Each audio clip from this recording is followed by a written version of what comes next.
In this example, we're going to look at problem solving in quadratic functions. A furniture builder is designing a rectangular end table with a perimeter of 128 inches. What dimensions will yield its maximum area? For problems whenever I can draw a picture, that's always the first thing I like to do.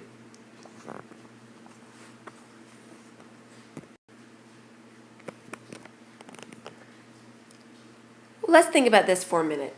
If the perimeter is 128 inches, that's the entire length around the rectangle. So if I were to measure just this distance here, this would be half of that distance. Half of 128 is 64. So I could say that W is a certain length, and the length would be 64 minus whatever W is. Now I have both the width and the length in terms of W. So I can plug in area equals length times width. We want to maximize that area. So let's take W and 64 minus W and plug it into our area formula. W times 64 minus W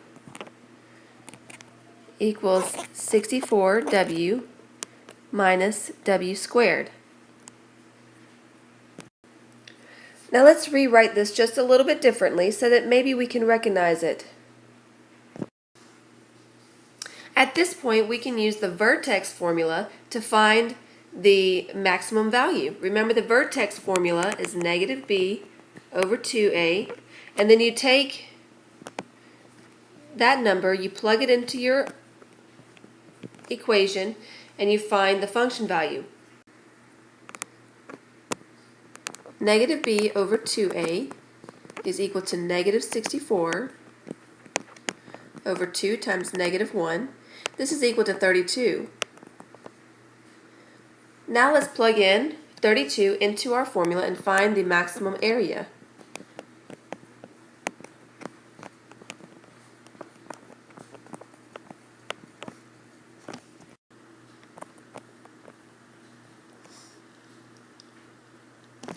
So we have a maximum area of 1,024 inches squared when the width is 32 and the length is 64 minus 32, which is equal to 32.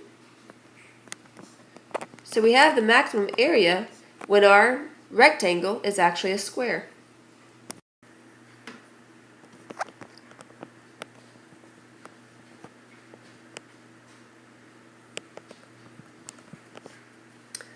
At this point, you may recognize this as being the graph of a parabola.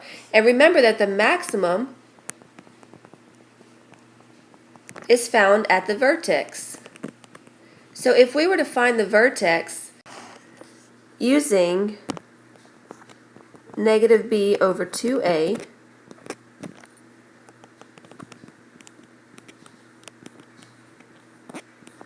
we would find the maximum value. So we would have positive 64 over 2 times negative 1